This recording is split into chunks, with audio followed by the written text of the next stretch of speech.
Welcome back, everybody, to WTCtv. And man, do we got a great show for you guys today. Look at all these mugs. My God, what a motley crew of faces. You're probably wondering, what are we doing with so many guys on the screen at one time? Well, I'm pleased to introduce for the first time to the wrestling card world, the Independent Brotherhood. Not all here. The Indie Brotherhood is 12 of us, but we've got 7 of us here today, which is the first time we've had this many of us all in one place at one time. And we're here to talk about indie cards. And these guys, of all the affiliations, I'm sure Tony would agree that I'm associated with, being part of the Brotherhood is probably the most important to me, because everything I know about indie cards and everything, not just cards, but indie wrestling in general, a lot of the stuff comes from these guys, because these guys are on the cutting edge of what's going on in the independent world, not only in North America, all around the world. So before I introduce you to everybody, what I'm going to quickly do is let you know who's not here, the 5 of us that are missing, or 4, 1, 2, 3, 4, 5, 6, 7. There's 12 of us. Who we don't have here today is Pete Lynch, who is associated with the Atomic Revolutionary Wrestling. It's his daughter's birthday today, so happy birthday to Pete's daughter. Chris Myrtle, Chris Myrtle, another big name in the indie world. He's got a birthday coming up this week as well. So from us, Chris, from the Brotherhood, to you, happy birthday, brother. Fourth guy that's not with us, or third guy that's not with us today, is Tony O, who's also a very big collector in wrestling cards, and not just indie wrestling, but wrestling cards in general. And in the first collector's series, 11 of us were in series 1, but no Tony O. And I'm pleased to say that Tony and I here have fixed that for series 2, and Tony O is going to be in that one. And last of all, the guy that you're probably never going to see on one of these things, because, it's just not his thing. As he puts it, dude, I don't even have a cell phone. It's just not even my wheelhouse. And that's the one and only Armand Schoenbrock, also known as Wrestling Trading Cards on Twitter. And Armand, of all of us, is probably the guy that's on the cutting edge of the latest and greatest and newest. We like to joke that, Armand's got the card in his hand before often they're made. Because he's so sort of on the cutting edge. So those are the 4 guys that aren't here, but I'm so pleased to introduce the rest of the Brotherhood. Mr. Aaron Annunziata, Mr. Caleb Atkins, my partner in crime, as you know, Tony Vela. A guy that we don't see on these shows and we should see a whole lot more is Nick Kaufman, who's also in the store with Tony at the moment. Matt Delakis, Michael Neubauer, and the one and only Chuck Davey Chuckster. And I should say that, just the origins before I turn it over to Tony. This started off as a thread, a bunch of indie guys that were collecting stuff and sharing information. And I think Matt mentioned it was a limitless thread between him and Caleb. And then that kind of grew. And then Michael, you got more involved in creating of the Brotherhood, and we sort of built it up, and they were kind enough to invite me and Tony for archiving and for our knowledge of indie, Chuck. And we sort of got it up to a dozen, and it kind of stopped at a dozen. That seemed to be the comfortable number. And I would say for the last year, we're in contact with each other, not only daily, but hourly, to be honest with you. So I'll stop talking. Let me put it over to Tony Vela. We're going to, in this first round, talk about what got you into indie wrestling and what continues to excite you about it. Well, for me, we got to get rid of that feedback. That's annoying. Kat, can we fix that actually? Every time there we go. Put it on mute. That's better. So yeah, for indie wrestling, I get into wrestling because of these guys. These guys are what got me into indie wrestling mostly. I don't really collect, as you know. I'm very limited on how I collect. But I like to archive this stuff, and there's no better group of guys to archive this stuff from than these guys. So this group has been very helpful to me in learning about this wonderful world, this little sub world within the wrestling card community. And I had some of these guys on earlier when we talked about Limitless, and it was an eye-opening conversation about how important that particular card set is so important to the hobby. But I learned so much from these guys constantly going out there and finding all this information about these amazing cards and getting an archive for the site. It was one of the key things that Chuckster and I worked on from the beginning when we relaunched the site and moved everything over, was that we found that it was important that we got this information on WTC as soon as possible, because we knew that already the grading companies were looking at WTC to help validate these cards. And it was the key focus for us to get this stuff done, starting with the PWG stuff and then getting the GCW stuff done. So it's been a cool, fun ride to see this stuff grow. And, now we're all going to be talking and seeing that we got, Limitless stuff is getting graded, and all these other cards are getting graded. And it's so amazing to see that where it's come. But that's how I feel about the indie stuff. It's just a fun experience. It gets a little overwhelming. I'm not going to lie, because it comes out too fast and too furious sometimes. So with all this mainstream stuff of like, Panini and Tops and Upper Deck and these guys and all these lawsuits and whatever's going on, one from a Dexter Loomis and Kurt Angle collector that my wallet thanks them for all this, because I won't have to worry too much about buying any more stuff. And I can start focusing on archiving even more of this independent stuff. Michael, Who's go next? ahead.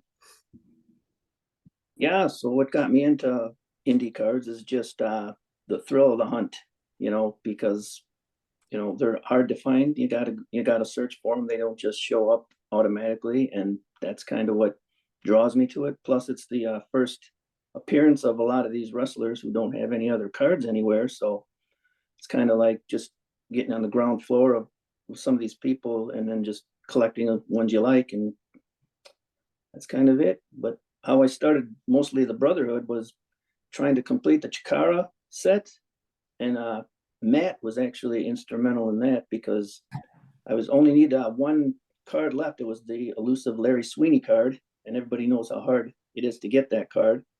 So I had gotten hold of Matt, and he had told me how he got his and who to contact, and I was fortunate enough to get that card and complete the set, and that led to me thinking, that more than if I had more than one set of eyeballs looking for things, it sure would be a lot easier and help. So I put a list together of guys who I had contacted and I had made deals with and traded with, and put it all together and got a hold of them, and they were all on board with it. And that's basically how the Brotherhood was born. So. Caleb? Caleb, Yeah, there you go. sorry, I had it on mute. I couldn't get it undone fast enough. But yeah, I'm Caleb, collecting with Caleb. And if anybody remembers when I very first started collecting wrestling cards, my whole thing that I was doing was the Streak PC of The Undertaker, where I was getting cards of everyone that Undertaker had faced at WrestleMania and getting some key Undertaker cards. And once I finally finished that project, I was kind of in a place of, well, where do I go now? And I remember seeing a video that Zan had reposted of Matt Cardona in the middle of a GCW ring, getting trash rained on him, covered in blood. And I was like, oh my God, what is this? And that was my introduction to the GCW and indie wrestling in general. So the next show they had, Cardona was on, and I ended up buying the pay-per-view to watch GCW. And he was fighting Effie, who, if you guys know now, of course, one of my favorite wrestlers ever. I was like, man, wouldn't it be cool if this Effie guy had some cards? Little did I know, I owned one of his cards and one of the GCW sets I had that I bought on Chuck's recommendation. And so that kind of just sent me down the massive rabbit hole. I think everybody here knows how that goes. You get a little bit of information, you find out something exists, and you just want to know all about it and figure it out. And so I've started from not knowing anything about indie wrestling to right now I'm in the parking lot at the Showboat in Atlantic City waiting for an independent wrestling show to start doing this podcast. So definitely become a big part of my life, and had a lot of fun going to all the different shows and everything. And of course, chatting with everybody in the group here. Nice. Chuck? Well, I had actually got into indie wrestling right around 2020. That's shortly after the pandemic started, and I had retired and had a lot of free time on my hands. I was helping Tony update the website, and like he said, we decided to start checklisting the independent stuff because that's what everybody seemed to be talking about at the time. And the first set I really remember buying was one of the ICW No Holds Barred set. I think it was a 2020 set. And I really liked it. And for some reason, between buying that, I ended up making contact with Nick. I think that was my first big contact with Nick, which was around 2020. And he and I started chatting back and forth about indie cards. And he would recommend something I didn't know about, and I'd go on the search for it. And then I would post something about it. And then one day, Caleb contacted me about something, and I sent him a few recommendations of what I thought. And that's how I first met Caleb.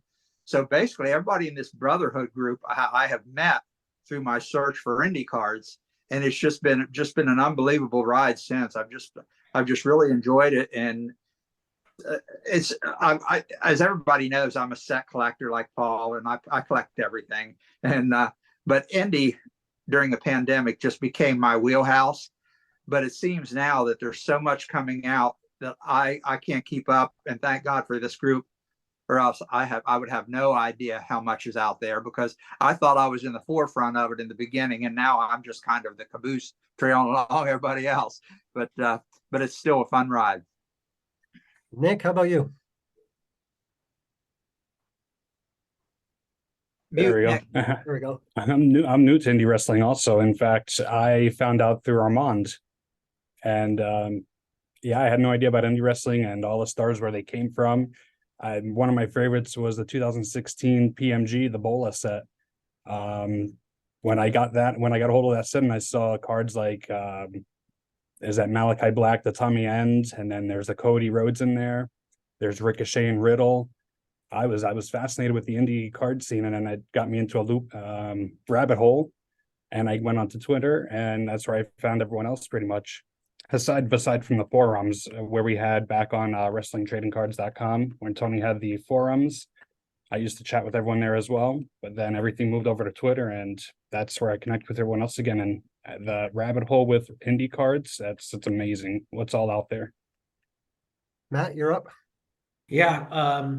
So I've always collected vintage, and then when MJF sort of started to become a little bit known in 2018 in the indies, seeing him on YouTube, I was like, I wonder if this guy has a card. The first card you always get is the All In, which you think that's his only card. Then you start looking more and more in, and I saw Michael Lobby's website, Wrestling Insomniac, and I saw this Limitless card, and I was like, and I'm the type of person, if I see something, I will find it. I will try to find it. I don't care how many searches or who I have to ask. So finally went down the Limitless rabbit hole. Luckily met Caleb and Tony O, which led to sort of this whole group. And then also branched me out to buying all the indie sets I could possibly buy. 2016, the Bolas, the GCW. I have to say, I just got my Deathmatch All-Stars, so I'm a GCW completist. So that's been a search for 3 years for that, and I'm pretty happy to have it. But Limitless was the first true love, and just it's different because they don't come in the little boxes, but I just, something about getting those indie cards and having them in the boxes. I keep them sealed mostly. I don't open them. But I love the chase. I love the unknown, and just talking about them it's really fun. You never know what's next either. There could be something that pops up we'd never know about today, and we'd be like, wow, and down another rabbit hole. Nice. Aaron, Mr. Wrestling Card Guy. Aaron, your audio. Thought I hit it. There you go. But yeah, the thing that got me into indie cards mostly was the All In event. That really made it dawn on me that there was a new thing. It felt like a new territory system brewing with all these indies out there, and then through that company High Spots, which I'm sure you're all familiar with. They began offering the All In cards, and when I saw that set, I knew I had to have it, and kind of spun from there. A lot of what Caleb was saying, discovering the GCW cards and getting into that promotion from the Matt Cardona, Nick Gage match. That was big for me, and yeah, it really spun from there. One of my big regrets was Caleb was telling me about him talking to Tony and Matt and everybody about Limitless. And I'm like, Limitless, they're a fantastic promotion, but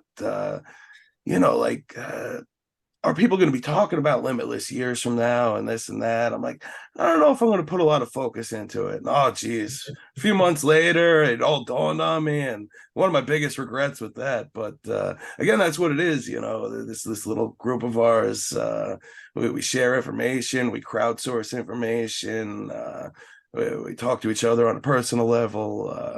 It really is a very satisfying group to be a part of. Definitely enjoy it. Yeah, it's been a fantastic thing. Congratulations, Matt, by the way, on that deathmatch series. That's Thank the you. one. That's the one that I'm still missing. Remember, Caleb, a couple of years ago, I was looking for it. Still am. Yeah. So when you said, Same here. you made a good Same point, here. Matt. Aaron, everything starts with one. Like I bought a 1985 top set once, and from there it just goes insane. So guys, what I want to talk about next is sort of your favorite indie release of all time, be it your favorite card and or set. I'll go first. You know, the obvious choices are the Chikara and the Bola and the All In, and of course the Limitless.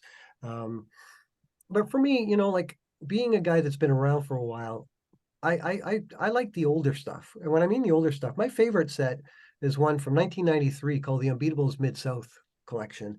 And unfortunately, nobody big came from that. If someone had come out of that set that ended up being huge in WWF later, then it might have a little more love, that set. The only name you'd probably recognize is Reno Riggins, who became a secondary sort of character in WWF back in the day. But like my collecting goes back to that stuff. And I was lucky enough, because the market wasn't filled with people like the Brotherhood, I was able to get the CTWE set with Sasha's first card and the Brian Danielson card.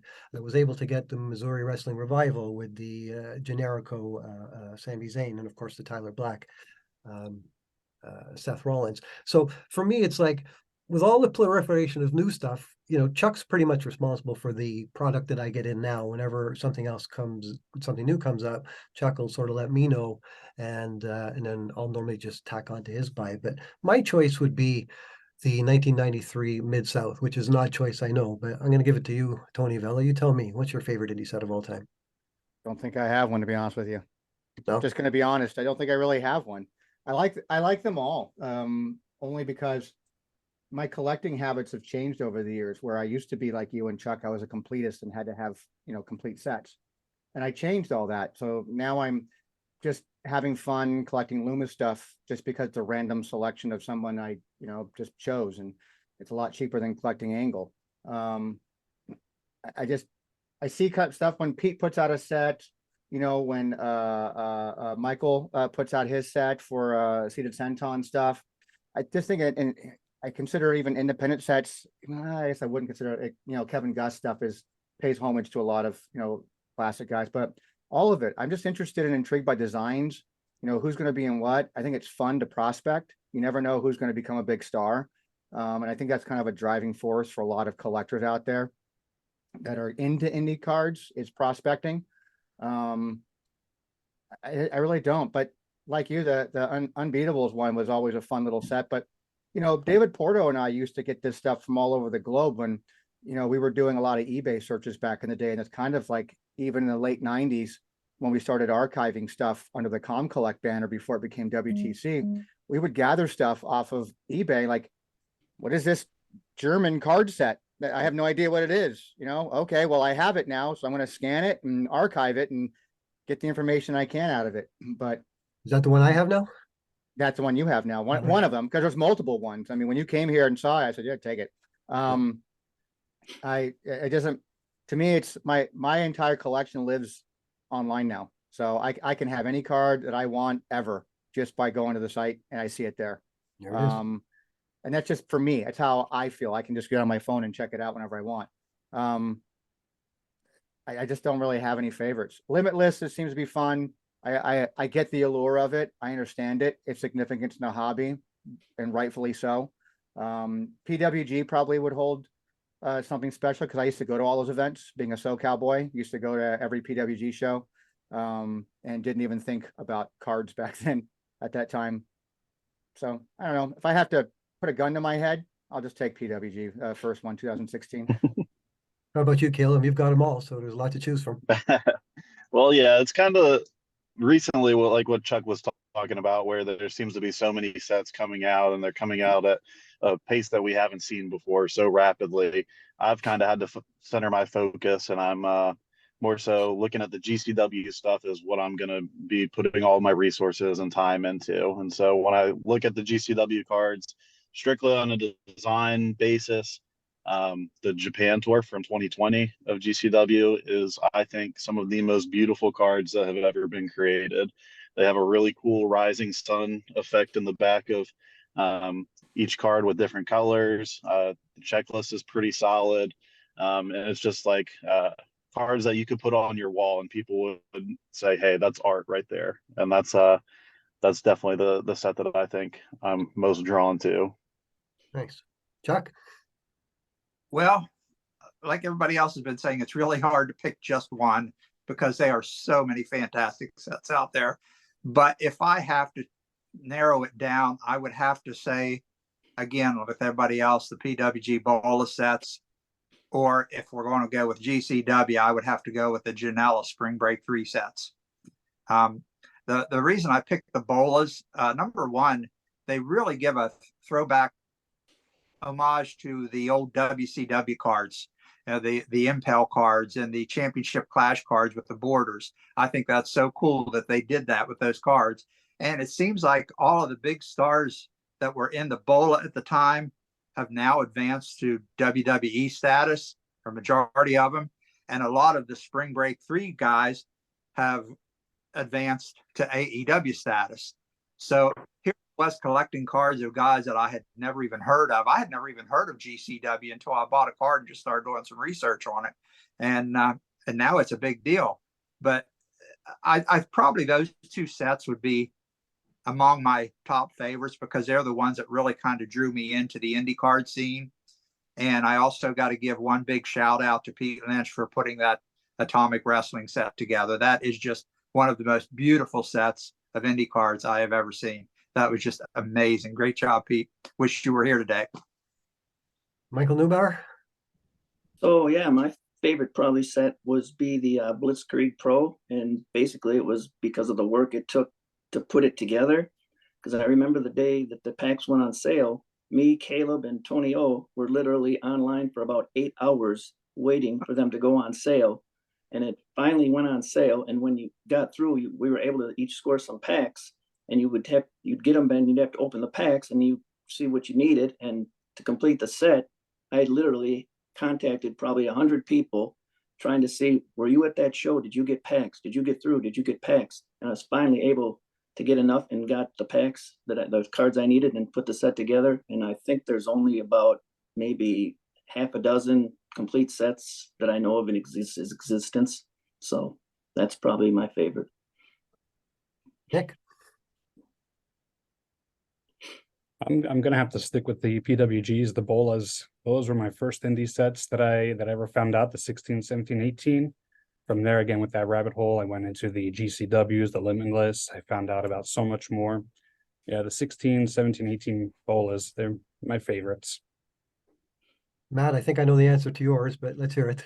Yeah, well, of course, the Limitless. One thing I have to say is Limitless Series 2 is very underrated. I haven't, for my calculations, there's probably only maybe 3 complete sets of that I know of. But 1 and 2, Limitless, all that whole series. But Bola is right up there with me also because I just think that is, I still have them sealed in the box like you get them at a show. And when you think of an indie card, like you're sitting there going to the merch table, you pick them up and just have those. And imagine in 2016, someone's like, oh, $10 for these cards. And just the story they go through, traveled from the show to, say to my house. I think that's the part of indie cards I love. So Limitless and Bola for sure. And that Bola set, that first one, because I interviewed the guy who created those cards and had them on, they were just given away for free at the show. Wow.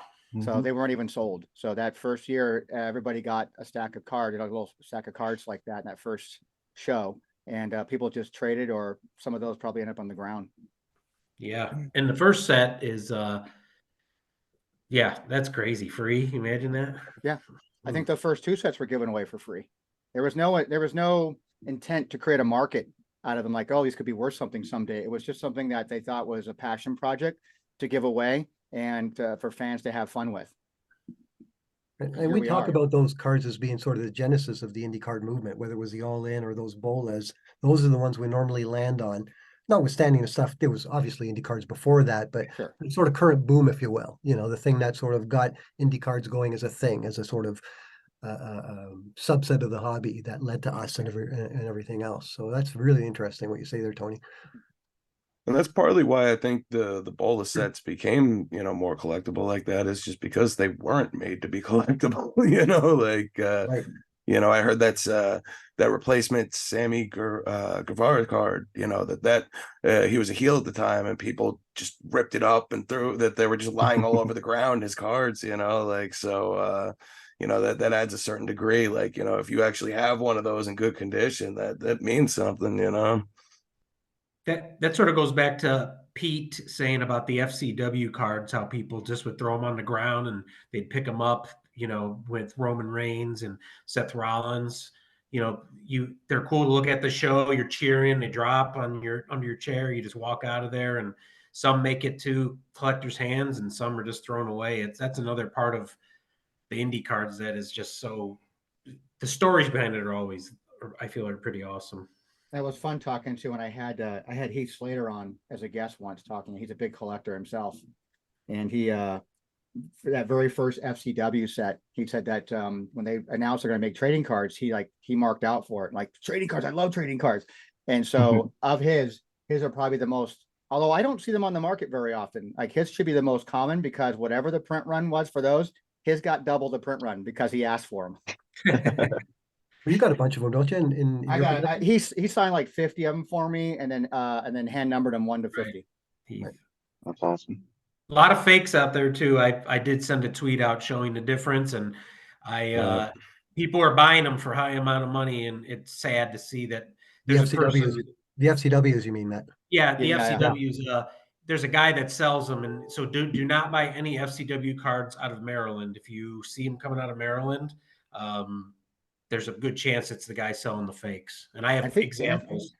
Didn't that guy start out on Macari selling He stuff? did. Originally? He was the guy Yeah. selling on Mercari, selling the fake WCW autographs, and he has a fake Rock autograph. He's on Etsy right now, which you're not really looking too much for cards on Etsy, but he's out there, and he's back on eBay under a different name. If anyone ever wants to know, just shoot me a message, and I'll show you the differences and tell you who. How does it go, Matt? One's a little more yellower, and the So original. one's a little more yellow. yellow, one's a little more orange, and the orange ones are blurrier.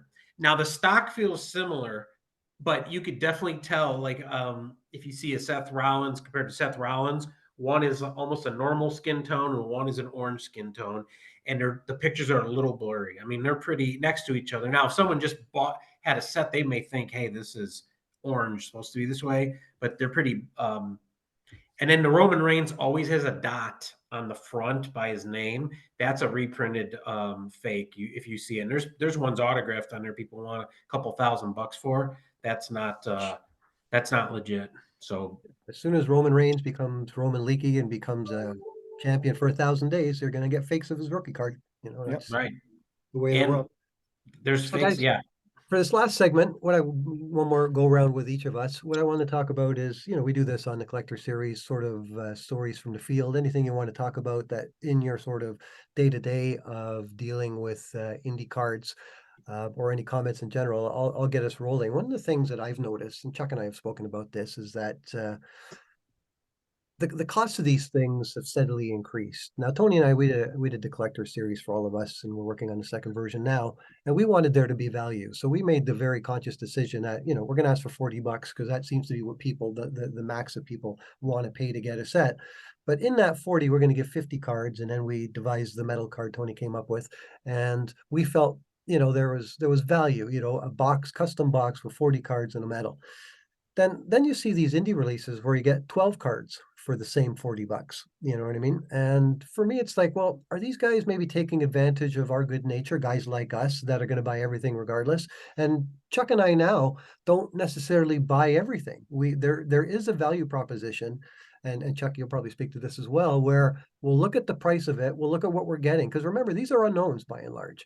And we want, you know, we don't mind to support these communities. And as master collectors, we certainly want all of it.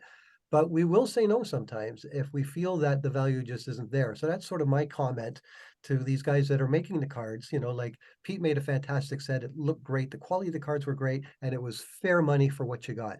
But I don't like these ones, like I say earlier, where you get a dozen cards for $40. I just don't, you know, once you go more than $1 a card in my book, it has to be a special card.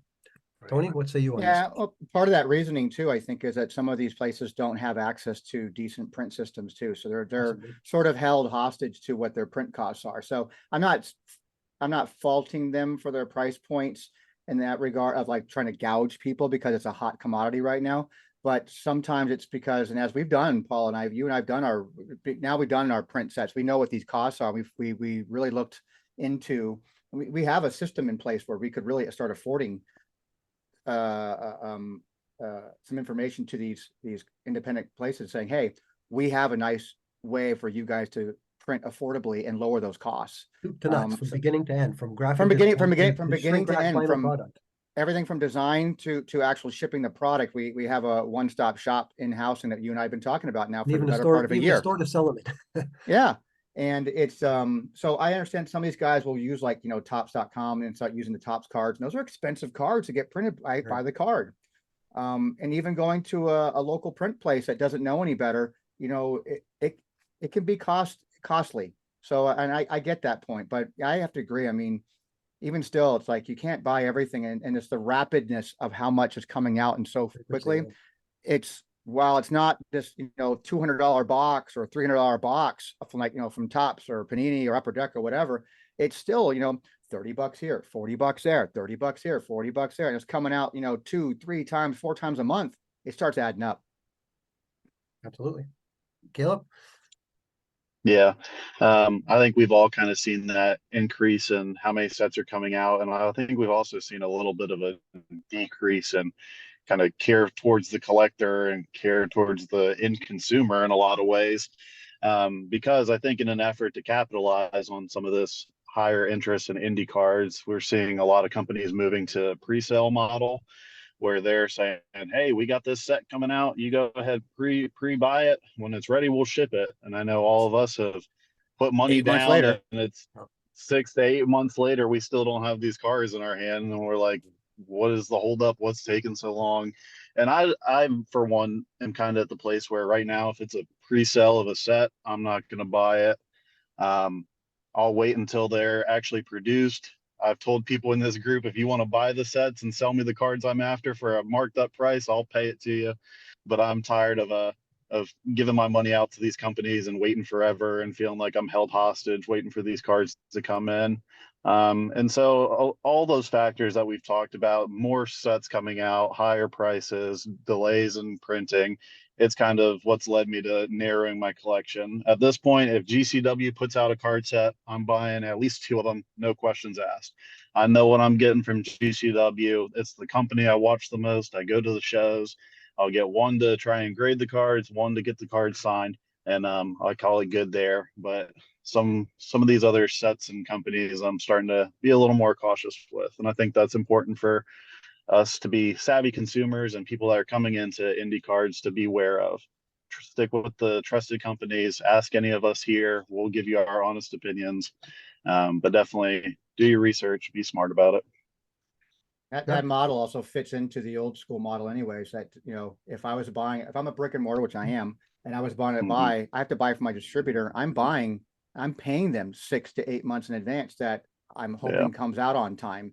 And sometimes it could take a year, and I'm out that money for a year. And I think these independent companies now are starting to kind of like, let's just go along with that model.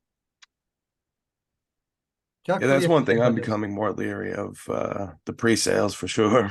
Yeah. Especially when you don't know if you're getting them. Chuck, Yep. what do you have to say? Well, Caleb kind of stole my thunder because I was going to talk about the pre-sales too. We all know the particular company we're referring to. I have paid advance so many times. Well, not so many times, I think twice. And I had quite a run around getting my product. And I would contact them. They would tell me it was on the way. I contact them again. It wasn't on the way. And they had trouble with printing. And then they had trouble with this. And they had trouble with that. And I finally got it. And I'm like Caleb. I will not do a pre-order unless it's a company I have dealt with before and I know they're reputable and I trust them. But pre-sales are just kind of out the window with me right now because that company just kind of ruined me on pre-sales.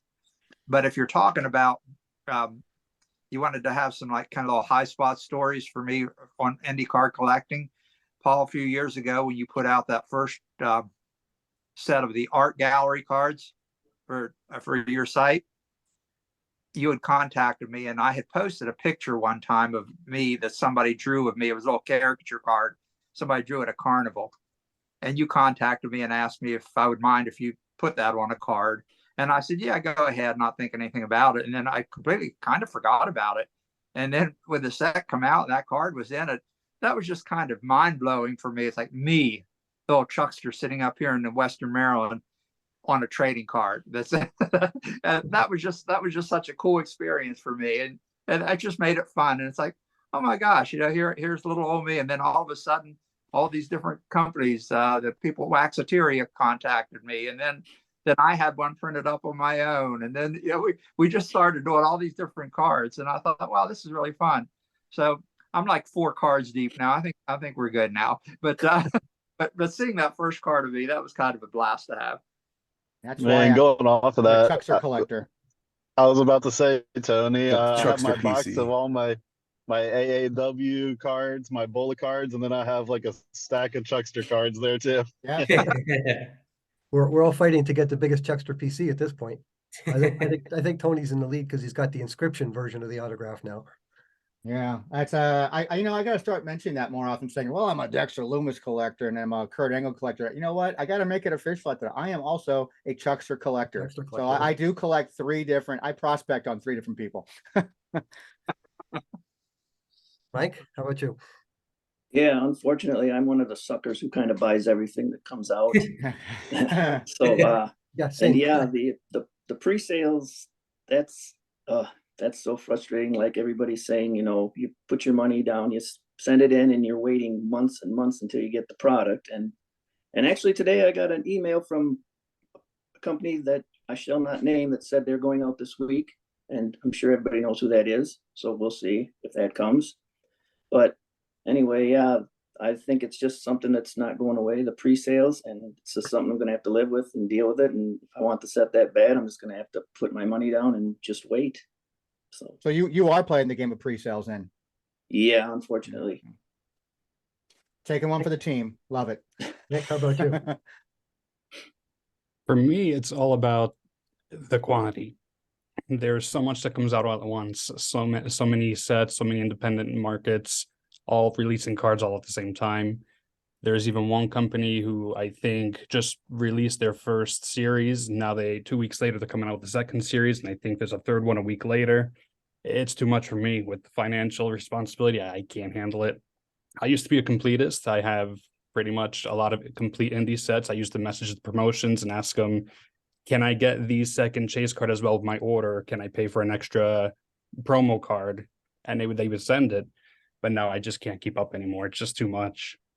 Yeah, my brother, we all used to be completists at one point. For me, the drop off was 2006 Heritage, but that's just the way it is. But you make a good point. We all sort of echo the same sentiment that there's a lot of this shit coming out, and it keeps us active. It keeps us chatting all day long. But it's hard to have everything, to someone like Michael or myself that like to have most of it. It's difficult, Matt, how about you? So Caleb and I call it the indie junk wax era, because it is definitely starting to be people. I think social media helps these promotions too, because we're always asking for cards if there's an event and they say, wow, we could capitalize on it. So if they're not knowing what they're doing, they're just pumping stuff out to make some money on it. I feel quality's gone down. I'm selective. I don't buy every custom. I don't buy every set. There's some good ones like GCW Australia. The guy was amazing. He told us the print run. He was honest. It was shipped out in a week. You just don't see that very often. You get the run around. Sometimes people feel like they're making more, which leaves a bad taste in the collector's mouth. Another thing is I think the wrestlers are caught onto this, and I don't think they're making it as easy to make the sets, because wrestlers are saying, where's my money? Because Right. I've talked to a few independent wrestlers, and I'm like, well, you should have cards. And they're like, well, they're making their own cards at their merch tables now and selling them for $5. So it's definitely hot, but I think there's some factors in there too. And the wrestlers, like Seated Senton, I was talking to him. He gave, just like Pete did, he gave wrestlers like 50 of their cards, even though he made 50, 100, he gave them 50. Mm-hmm. I think that's the way to do it. Then he could sell at their merch table and make money. But I think you're going to see more and more sets being more money too if they have to pay these wrestlers. So I wouldn't be surprised if prices keep getting jacked up to cover that cost. Aaron? Well, at least that's something that I don't mind. No matter what, I feel like the talent has to be taken care of. Either give them a stack of cards they could sell at their table, or a little bit of money, this, that, the other. But yeah, for me, it's been the pre-sales. That's been a big thing.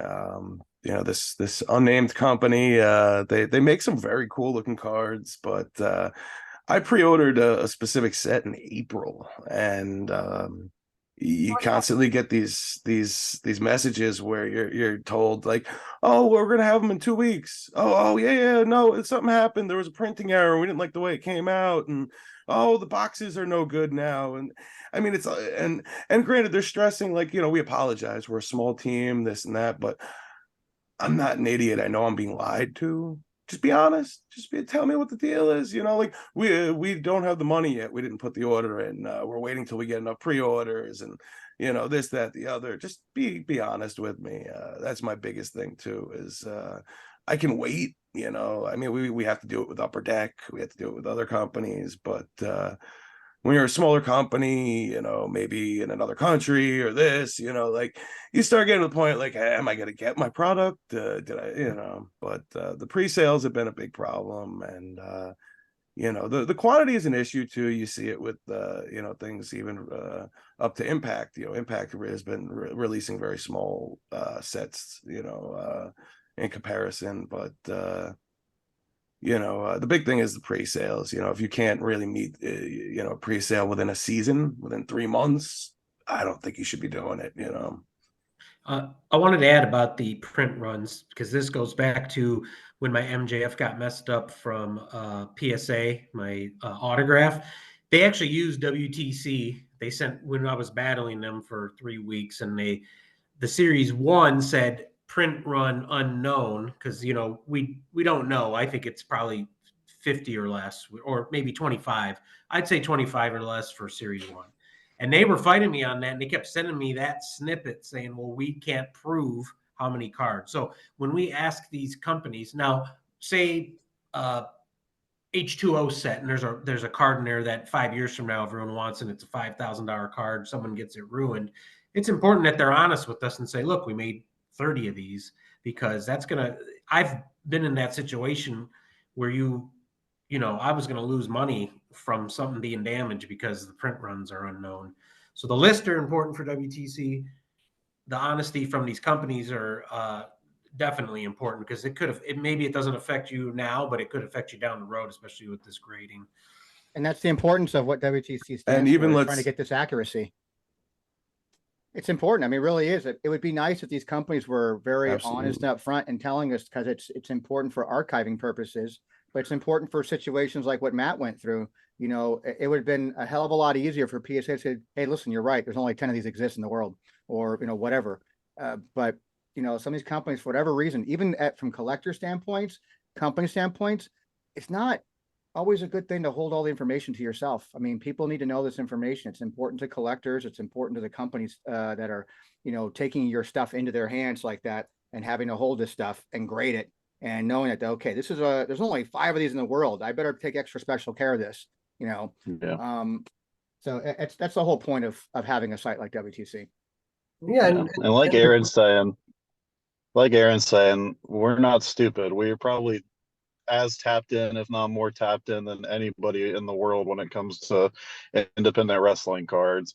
And sometimes stuff isn't adding up. If there's sets popping up, and I thought there was only 25 of these, but all of a sudden some being someone reprinted found after one the in fact. somebody we wonder found if one they've in been your aunt's printed after. basement. Well, it's funny because we had there's a card shop next to me that Val should not be named. That they brought in Hammerstone in, and he has that that PCW Ultra card. So some gentleman on the Discord channel had bought 199 of the 200 print run. Okay. And he sent me all 199 of them and asked me to get 100 of them signed, which I did. I got 100 signed for him. But when I brought them to the table, next to Hammerstone on the ground is a bag full of those damn cards. Wow. Yeah. And so this guy got pissed at me. Like I had something to do with it. He got pissed at me. Like, oh, well, yeah, you should. What do you mean? What am I supposed to do about it? I didn't know this guy's going to have a whole bunch sitting there. So it throws into question the print runs and these things. And some of these guys, getting extra shit printed. It just doesn't jive. I mean, And and again, this group, that's what this group's about. This group is Right. about really. we're not unreasonable, you know, we're not here to hold a mirror up and expect perfection. If anything, we're very cool and chill and willing to give these guys the benefit of the doubt. Look, I tried to do a set with my Greektown buddies up here a year ago, and I found out that when you're dealing with a small group or one or two guys are doing everything, I mean everything, you know, it's difficult. It's like, you know, like a guy like Lauderdale has his hand in many different pies. So it's quite remarkable that he does his cards as well and as often and as good as he does. I found Ships out quick, too. dealing with my people that, you know, unless you delegate and you have people that are going to be responsible for it, a lot of these guys, they wear many different hats and they mean well, you know, and they're also in the ring getting beat up at the end of the night too, to wake up the next morning and think about, oh, Paul's bugging me to make a trading card set, or Vela wants to know how many cards are in this print run, or Davies is calling me because he hasn't got his cards yet. You know, like we're not here to give grief to these independent guys, but like Caleb said, we're on the cutting edge of this stuff. Yeah. You know, we're the ones that are going to put the word out to the rest of the world. We're all going to buy it if it's affordable and if it's made well, you know, and we're going to be your number one fans and your biggest supporters, you know, and it's great that a group like this exists, you know, if you will, the first sort of defense from the outside world to indie cards coming in. I think it's fantastic what we've done over this last couple of years. Michael, again, thanks to you for sort of galvanizing us, putting us together. Personally speaking, for inviting a guy like me and Tony, you know, we're the archivists, but to include us was a privilege. And you know, you make our lives so much easier because you guys post stuff all the time, and I'll be, Mike, can you send me a picture of this? Can you verify the quantity of that? And you guys always do it. Never once, ever from any of you guys. Armand, Nick and I have been sharing information for years now, freely and happily, you know, and it's what we talk about, Tony and I, all the time about, you know, we don't own this information. We're the custodians of it, but we want this to be right. And if it wasn't for the Brotherhood, we'd be light years behind in the independent card world. There's no doubt about that. All I have to say is, where the hell were you guys 20 years ago? Jesus Yeah. Christ. Yeah. What kind of hell? The last 3 years from this group has really put IndyCar, not saying people haven't collected them, but just for knowledge, and it's really put it on a rocket because now you've got collectors that are big collectors coming in. You've got people that have these cards sitting in their basement that are like, wow, I have this Deathmatch All-Star. I'm going to let this go and get into a hand. And, you know, without, no one even know about it if it wasn't for posting these things and talking about them all the time. So And it's you know, like pretty I've awesome got a to see it complete, grow. I've got a complete Chikara set. Michael has a complete Chikara set. Chuck has a complete Chikara set. You know, we're in a lot of sub clubs, the seven of us within the indie world. Right. You know what I mean? Because we're so vested in it. But again, it was just great to have you guys on today and to have us be able to speak this way. Because whilst we Twitter all day long, before we wrap it up, Tony, any thoughts from you? And No, I'm very Covered it all? appreciative of all the work these guys do to put in and make indie cards known to help that market. And it's something that Matt was just saying too. You know, we're getting other people who didn't ever consider indie cards as part of their collection. You're getting Joey Grabens of the world coming in here buying up stuff, you know, because they're Setting prospecting too. You know, Setting and they're setting records. Yeah. Yeah. And so Absolutely. and I think it's good for the hobby. It's no different than having like a Panini coming into the worlds like that. More eyeballs in the product makes it you know, exciting for people who've been around for a long time. And so that's what's happened with indie cards. You know, now they're becoming very popular, and people on the outside are kind of going, well, Jesus Christ, I should go look for that MJF card. Oh, you know, maybe I should go out for that Darby Allin cards like that. You know, there's some names out there that I need to go after and collect that are not just mainstream cards. There's some cool cards out there, and these guys, I can't thank you guys enough for the information, the time and effort you guys put in to get this stuff, because if I hadn't started a business, I'd probably be really knee deep in doing WTC stuff. But, you know, back in the day, it was just myself and David Porto pretty much doing updates. Now it's a great team of people. You got Paul's and Chuck's and Nick's and Armands and everybody else out there providing all this information all the time. And it's just, it makes life easier. Like now I've got a whole stack of unread emails that I have to get the website updated. And the first thing I usually go to is I get the indie stuff done first, because I feel like it's the most important stuff. It's the stuff that can get lost in translation at some point in time, whereas more mainstream stuff is just more readily available for that information. So I thank you guys so much for all the time and effort you guys put in. Like case in point, Michael, you posted, I guess it was yesterday, pictures of the Australian Impact set, and right click, edit it, onto price guide, picture, got gun.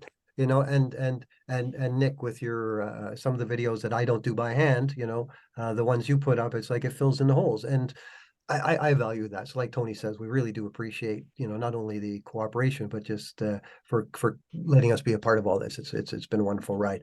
So what I'm gonna do is go around the horn one more time, tell us who you are, how they can find you, and then we'll call it a day and get to some football on a Sunday afternoon. Caleb? Yep. So once again, Caleb Akins at Collecting with C on Twitter, at Collecting with Caleb on Instagram, YouTube. I've been falling off the video train a little bit. I make them sporadically as I find motivation, but got some good stuff on there. Feel free to check it I out. forgot to mention And that. You're sorry, Caleb, but Caleb does a yeah, you video good. once well, you were doing monthly where we were sort Yeah. of highlighting the things to avoid, the things to get. It was kind of like a top 10. Hot So list. check that out. Yeah. Definitely. Yeah, the hot list, hot and cold, heaters and sleepers. I got one coming up that's catching up on the months that I've missed. So it'll be a combination of September and August. A little bit of a summer into fall list of what's hot, what's not in the indie world. So I'll be posting that. I usually put it up on Twitter. I'll try and get it on Instagram this time too to make sure everybody has access to it. Very cool. Nick, who we don't see near as often as we should on these things, where do we find you? Twitter or X, at Nick Gino K1. I have the website, thecrazycardcollector.com. That's pretty much it. Mike Neubauer, founder I of the see him Brotherhood. every damn week. Pretty much Right just, beside you now.